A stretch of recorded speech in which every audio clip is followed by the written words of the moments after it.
You are listening to Latinx America, a podcast focused on highlighting catalysts who are using, leveraging, or creating technology to help our community achieve more. With your host, Adriana Flores Ragade. Our guest today is Marisela Garcia Marquez. She is the CEO and founder of Iberus, a venture she founded in 2015 to focus on cross-border investments in tech startups between San Francisco, Silicon Valley, and international markets. She is a tech pioneer that connects entrepreneurs to top international investors and aims to create valuable and long-lasting business partnerships that cross borders and bridge cultural divides. She is a second-generation San Franciscan and the first Latina millennial leading cross-border investments. In addition, she's a strong advocate for the startup ecosystems in Europe and Latin America. Most recently, she led a sister city alliance with San Jose, California, and Guadalajara, Jalisco. She also co-led a delegation of Silicon Valley venture capitalists to Guadalajara, Mexico, and continues to promote emerging startup ecosystems around the world. During her young career, she has been able to master the art of international relations and has accomplished the daunting task of taking Iberus from being a local ecosystem partner to a recognized global tech firm. She has successfully opened a chapter which has over 2,000 members in Mexico and is currently working to expand the Iberus network into Colombia, Brazil, Argentina, Israel, and the European markets. Some of the other notable work that she has done includes being a founder of the Global Women in Venture Capital Initiative and trying to build a global pipeline of women in venture capital to increase the number of women investment partners globally, and co-founding and co-chairing the first America Summit in 2016 in San Francisco and Silicon Valley with a focus on uniting the Americas through tech. Marisela Garcia Marquez, we are so pleased to have you with us today. Thank you for joining us. Thank you, Adriana, for inviting me. And I just want to say congratulations for the launch of this podcast, Latinx America. I love it. Thank you. And thanks for being one of our first guests. One of the things that I wanted to ask was, tell us about your journey. So basically a little bit about myself. I'm from the Bay Area, born and raised in San Francisco. I'm actually third generation. My grandparents migrated from Jalisco, Mexico, but I grew up really close to them. I made sure that I always knew the language, knew where my roots came from, all thanks to my grandparents. And what really helped is that I also spent some time in Mexico. That's how I learned how to properly speak the language.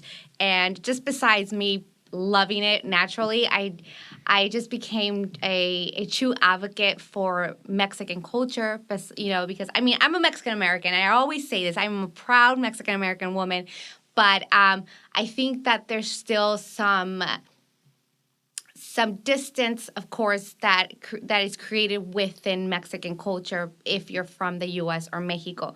But I always wanted to surpass that. I always wanted to make sure that I carried my roots with me no matter where I traveled in the world. And one way of embracing my culture was by speaking the language. So thanks to my grandparents, I spent time in Mexico and came back and just continued with my education and then tried navigating the work field. What is it that I really wanted to do with my life? Didn't quite know for some time. I always mention that there was a lack of mentorship for me as a Latina woman based in the Bay Area. And those are now things that I made sure as I continue with my career that I'm also helping close that gap, especially among the new generation of young women, especially within Hispanic Latina women. So I eventually landed again after some time in Mexico, in Guadalajara, once more, where I was offered a job based out of the state of Jalisco, hired by a federal congressman. This was about 6 years ago in 2012, and I just learned so much. So I went out there. I wanted to explore what was currently happening in the tech scene and within Guadalajara, and I had the opportunity to actually be part of the system and learn the system, the Mexican system, and also navigate both public and private sectors. And I was also then led to co-lead a sister city alliance between San Jose, California, and Guadalajara, Jalisco. So summing all that up, I realized many things. I realized that I had a love for tech. I wanted to know more about venture capital, the venture capital industry, because clearly about 6 years ago, venture capital, you mentioned that to Mexico, especially within an ecosystem in Guadalajara, was very fairly new. No one really understood the concept of venture capital. But I learned, and when I came back home, I wanted to still implement venture capital technology, bridging those two industries with Mexico and Latin America. So that's how I then founded my company now called Iberus, which we are a consulting firm where we focus on allocating international early stage tech investment to US based startups. So yeah, it's a lot, huh, Adriana? That's a lot going on. Yeah, but you're third generation and you speak the language perfectly. So your parents and your grandparents must be very proud of the fact that you were able to retain the language. Because normally by, I think, the second generation, you start losing the language. And that's a very important part of the culture. So I'm still struggling. I try to speak Spanish to my children and they talk back in English. So, it's a struggle, but I take them to Mexico as many times as I can so they can be exposed to the culture and hopefully they are appreciating the culture as much as I am. I think, that it's interesting that you bring that up because it is something that we tend to see very often, especially when you were second, third generation.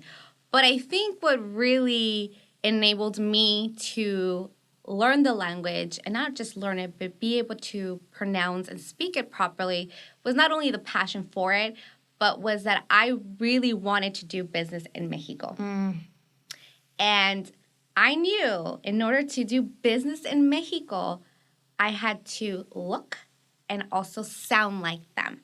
Because the reality is still, and I see this, and especially because I do cross-border investments between Latin America and or particularly in this case, Mexico and the U.S., is that there's still discrimination from both ends. There's still discrimination from Mexicanos against Mexican Americans. But we see it here as well. We see Mexican Americans still belittling, not really empowering or advocating much for Mexicanos. So I knew that from day one what I was getting myself into while I was trying to bridge cultures through technology, through investment. So I knew that one way for me to be successful is to make sure that my potential clients understood that I am one of them, that I do understand them, and that I can be a successful and strong advocate for them in the U.S. or just internationally. And I had to start by really practicing my Spanish. Marisela, so if I am a startup in Silicon Valley or in Latin America, how would I get on your radar? Because you seem to be a connector of some sort. Yes. So I rely very much on my network. And I think this is something that a lot of startups need to start focusing and emphasizing, especially within Latin American startups, is building the network, building a credible network within Latin America and specifically in Silicon Valley. So how do you get on my radar? Well, I want to be very simple as well. I don't want to make things very challenging because entrepreneurs, especially from Latin America, already face many challenges. So I don't want to add on to those challenges. So typically, I do keep an open door policy. If you have my email, send me an email, and I'm extremely responsive. But if you don't have my email, well, there are different areas where we can connect, such as social media, right? I'm very responsive as well. But let's just say those two are not an option either. Well, I do lean on my international network, but more my Silicon Valley network. And when I mean Silicon Valley network, I mean organizations, accelerators, also venture capitalists. So yes, I do source many deals for international investors through fellow venture capitalists that are based in Silicon Valley currently. So they're currently about to fund a startup and they think of me, they go, oh, Marisela's international guy or woman may be interested in joining this round. So they'll contact me and say, hey, look at these startups. Are they interested? And then it's my job, right, to vet and then obviously continue that communication with the investor based in Europe or Mexico. So, but I also network a lot myself. I am the scout, so it is my job to be as many startup events as I can possibly attend. And I rely on my network to also share those events where they know there will be great companies, entrepreneurs that are on the rise. So I'm also I'm always running around. It's very hard to keep me in one place. And so I'm very active. I'm very active in what I do, and so should entrepreneurs. If you're looking to raise a round, you must be aware that this is not an easy job. It will take time, a lot of time, and you have to be able to build that resistance. And you have to just be on the go consistently and just be aware that you're going to get a lot of no's. You are. Just like in 2015, I was starting Iberus. Venture capitalists, angel investors didn't quite understand what I was doing. And they're like, well, but you're in the heart of capital, of globally, of entrepreneurship. Like, why? Why are you focusing on bridging Latin American investments to the U.S.?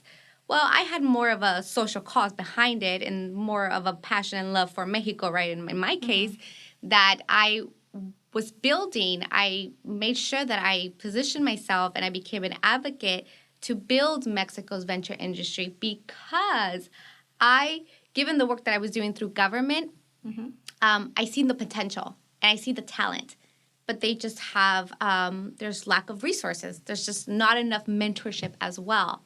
So my reason compared to anybody else within, well, it varies, right?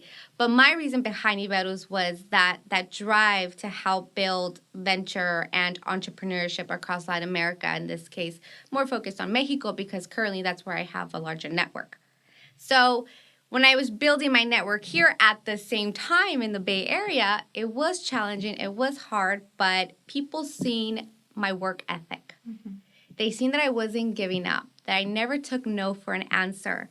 So, and I was very passionate about what I do. So then organizations, accelerators, VC firms, angel investors, after one recommendation after the other, well, then they started being more receptive to me and they were taking meetings and they wanted to hear my pitch and why should we allow you to co-invest. And it was really that I felt very strong about the work that I do and I sold it.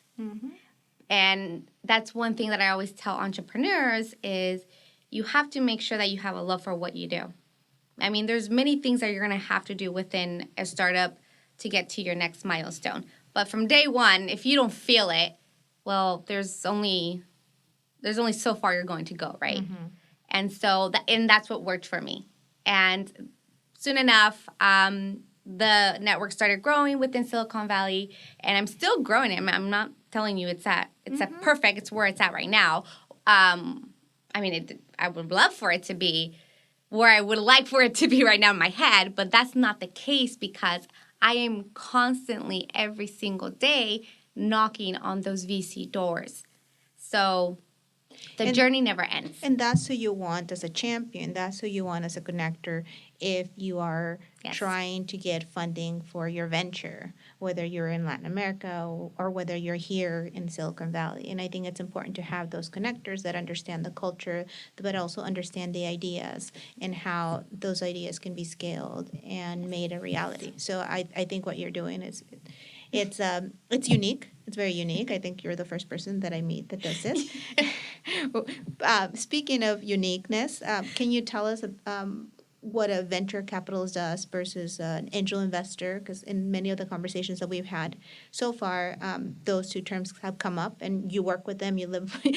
That's your daily life, right? Yes, definitely. I think there's not an exact concrete definition of what a venture capitalist is or an angel investment because each individual has their own perception, all given to how they allocate investment. So, but given the experience that I've had with venture capitalists from Europe and Latin America, So these are, first of all, these are individuals that understand technology.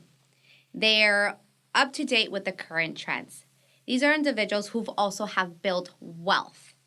And so now they have the ability to start a venture capital firm and obviously bringing in LPs, inviting their network, their friends who also are in great, excellent economic position to invest in this fund. And, these are funds that vary. I mean, these can be anywhere from a $2 million fund, which is actually considered very little in Silicon Valley, and anywhere to it can go up and beyond, but the range that I've currently have worked with is anywhere from a venture capital fund that's at $2 million to $500 million. And so these individuals are big risk takers. They're looking to invest in the next big thing. They internationally, not just regionally. We want to make sure that we continue to disrupt every industry internationally, and we want to be able to invest in those great ideas. And so, typically what I've seen through the work that I do is that with the entrepreneurs I've worked with up to this point are early stage entrepreneurs. So they're still trying to build their team, build developers, bring in engineers, also trying to build the traction. And typically, they need capital to do all that, right? To make sure that they build their MVP, that there's product market fit. Well, in order to get to that next round of investment, that's typically where VCs came and joined, there's a struggle there. There's a struggle. Like, how do I get that capital in order for me to be successful in the next milestone?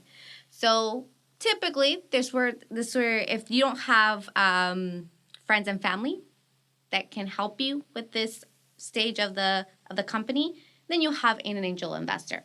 An angel investor can come, will negotiate those term sheets with you if it's accordingly. Both parties are happy and can create a direct investment within the early stage part of the company. I recently listened to a podcast about how Instagram started, and especially the two main people that started Instagram, and how they received a lot of funding because they were very well connected with people at Twitter and other, big angel investors. So they had a very strong network. We don't quite have that in our community yet, and you're shaking your head, so you agree with me. What would you say to someone that has, an amazing idea, but, might not have access to that angel investment at this point? What do they do? And I know we're driven by passion when we present our ideas, but it has to go beyond passion. What have you seen as successful enterprises that are able to pitch? What's necessary for them to succeed? Within the Latino community, yes, that is correct, Adriana. There's still a lot of challenges that we continue to face today. And the data is out there. The data proves that we are still not receiving enough capital. If we look at it, let's see, for 2017, Latino-led startups received 2% of venture funding. If we break it down to Latina-led startups, they received less than 1% of venture funding. And so what is happening? So we're starting to see, like you said, a lot of passion. We're raising our voices that we are here, we're creating companies, we are creating communities, organizations. But to me, my question is, yes, it is important that we raise our voice, but what is the action behind that? What are we doing to truly start building pipelines for our entrepreneurs to have access to that sustainable capital? And one thing that I've always been very focused on, and one thing that drives Iberus, is just that we're going up and beyond Silicon Valley. That through Iberus, we did not position ourselves in a box or stay within the Silicon Valley bubble, because I knew and I seen it, this is going to be a struggle. And the struggle is because we don't have the right connections, we don't have the right mentors within the Valley. And also what I see is the Latinos who do have a status or a position within venture, within the universities, are not advocating for our entrepreneurs. So we need to start holding them accountable and make sure we remind them that, yes, we congratulate your work and we appreciate it, but we also need you to be a champion for us, because it is our turn as well to be able to build wealth within our community and also be able to create jobs for our own. And so we need to start pushing the bar, getting out of the Silicon Valley bubble and holding our own accountable. And to me, that's when we'll start to see some progress. I'm not going to say that we're going to be completely successful, but we will see some progress. But for myself, I knew this was a challenge, the funding gap that I wanted to close. And I knew that by staying in this ecosystem, that wasn't going to happen. So then I ventured out of Silicon Valley. I went to Texas. I went to Florida. I went to Boston, scouting for investors, angel investors, venture capitalists who are willing and are and believe in the mission in investing in Latino-led startups. So, but I wanted to go up and beyond, because I just didn't want to rely also just on U.S. investors.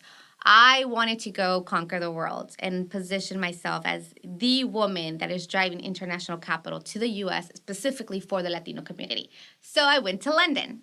I networked, met diverse venture capitalists from the UK, from France, from Germany, also from Saudi Arabia.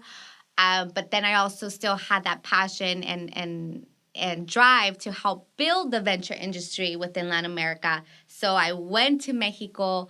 I created a network of business leaders, networked also within the private, both private and public sectors, and just started advocating for venture within Mexico to help Mexican entrepreneurs receive funding within their own country.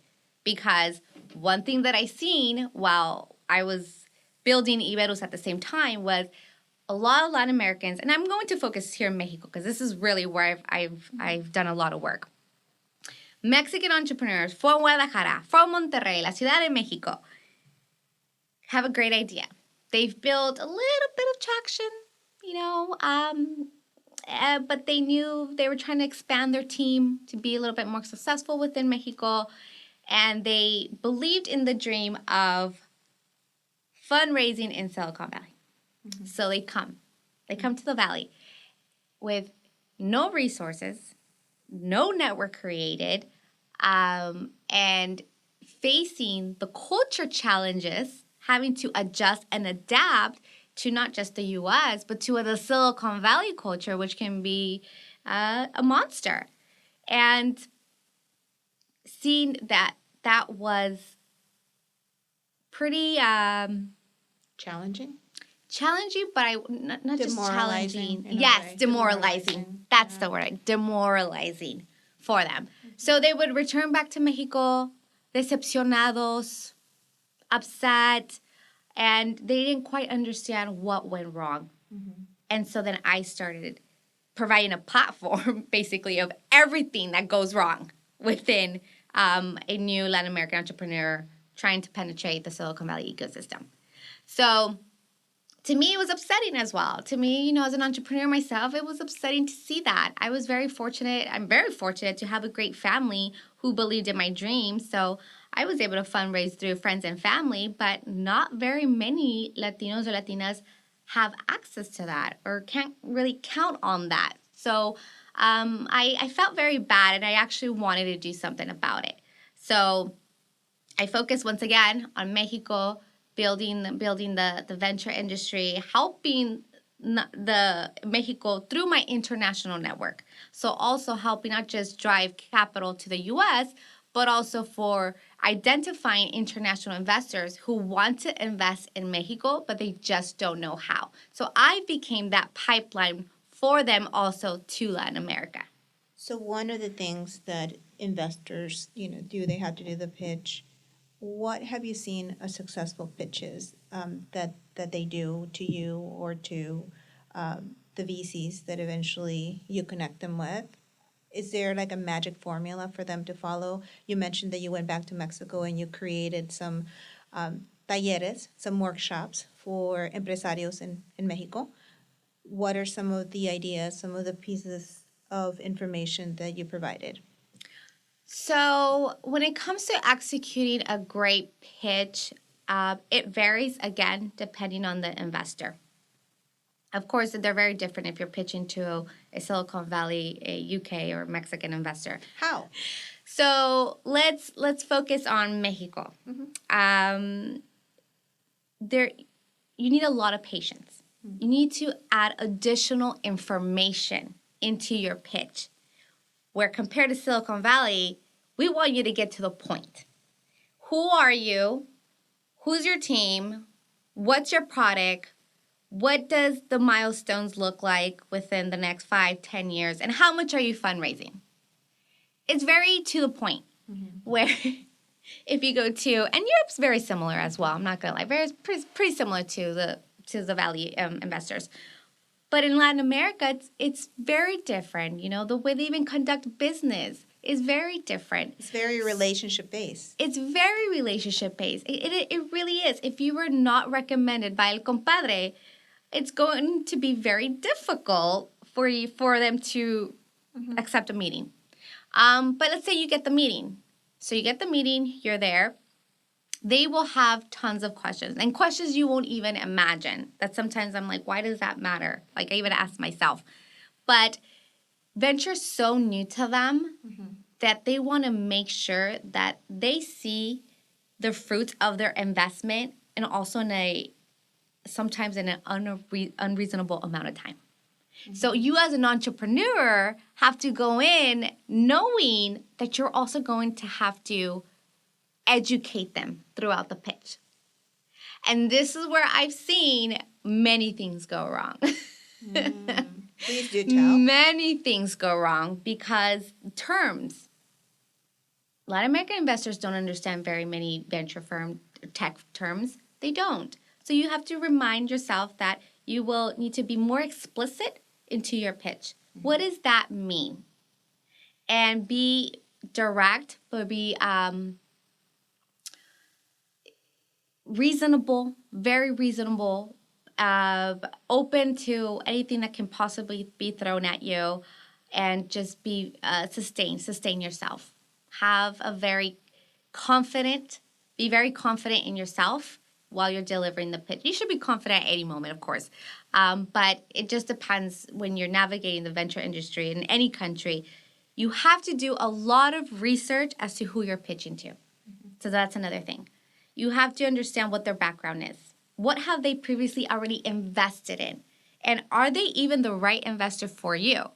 Because if you're not a company that is typically within an industry that they know really well of, because they have a record that demonstrates, oh, we've invested in this industry, then why are you even wasting your time identifying that investor and go pitch to him when to him or her, it's not up their alley.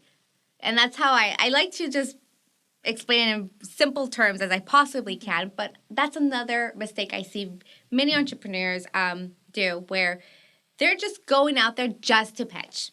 And you're going to get a lot of no's, definitely. But how about we start reducing the no's and doing research on the investors that want to invest in you, that they're looking for you. So you're making a lot of inroads with your network, going to different parts of the world, here in Silicon Valley as well. What are some of the issues that you see prevent some of these VCs or angel investors from funding as well? Are there ways in which we can help make a better case collectively as a community to make them understand the importance of investing in our community, so you decrease the number of no's that some of these entrepreneurs will get? we need more mentors. We need more mentors within the industry. So we need individuals to take time and to help us review our business model. Do the numbers make sense? Do you have a viable product? How do you even build traction to not only demonstrate to the investor that you are a serious and scalable company, but how do you even do that? Many entrepreneurs, let's focus Latinas. Sure. We don't know how to do that. we have a great idea, but we really don't know how to build that next milestone, how to build that traction, or do I even have the right team? Mm-hmm. Sometimes we just have individuals that just seem to be the right fit at the moment. But is that person really valuable? Are they really contributing to what you're trying to build? We don't have enough mentors within the community, mentors that have the experience of building teams, of building companies, sitting down with us and making sure that our pitch decks are to date, that we are practicing delivering our pitches to the best of our ability. We don't have enough of that. So for Latino VCs that are listening to Latinx America, we would welcome the opportunity to have more mentors to join Iberus, to join others here in our community and mentor us, because we want to open more doors for our community. And in what other ways do you think we can change the narrative for our community when it comes to investing or us also becoming investors? We need to be very active. If we're going to say we're going to do something, you better do it. And if we hear someone say they're going to accomplish, set out on a project, or we're going to start a movement, well, as a community, as a group, we need to hold those people accountable. And just be very active. So if we know that we're having a challenge and we're facing problems with the funding gap, well, you, Adriana, I'm pretty sure you have a wonderful career established. You have individuals within your network that you can unite and also expose the Latino entrepreneurs that are within your radar. And we needed to do some research within our networks, locally, internationally, and meet with entrepreneurs, get to know them, and also you become an active member within the ecosystem for our own to start connecting. So I don't want to be the only connector, because I know you have a phenomenal network, Adriana. So it's you identifying who you can connect within your community. And for everyone listening, we all have networks and we need to be able to leverage them for the common good. And I that's part of the reason why Latinx America launched, because Yes. we want to make sure that everyone has access to the information, that understands how powerful technology is in changing the narrative for our community. Whether we're creating this technology, using it, or leveraging it in some way, it's going to change our life. So I'm going to ask you two more questions. Who influenced you the most and why? Because you are so passionate about what you do, and I know you mentioned your family supported your efforts, but there had to be someone that just planted the seed and helped you get to where you are. That's a great question, and I always answer with the same answer, which is my father, because he took a very active role with my upbringing, making sure that I seen the world with different lenses, that I was diverse, that I was outspoken, or that I should always be outspoken. Also, take care of others, be responsible. So my dad just came in and was just an excellent, wonderful father. But I also learned a lot through him because of the way he also conducted business. So I had a male role model showing me how you can lead a business. So my dad also, besides working at UCSF, he also was a real estate investor in San Francisco. So I see how my dad surrounded himself with international partners. So my dad also went up and beyond the Latino bubble. He always being from the mission, he's a mission boy from San Francisco, very active as well in the community. But also when it came to business, he identified great strategic partnerships through building an international network. And so I grew up seeing that. But not all of us have those stories, right? Not many of us have that upbringing. So what I've tried to do through Iberus is to make sure that I continue to educate and allocate international resources, networks, to my fellow Latinos and Latinas. And you're becoming a role model too. I mean, you're a role model to Latinas, Latinx, anyone out there.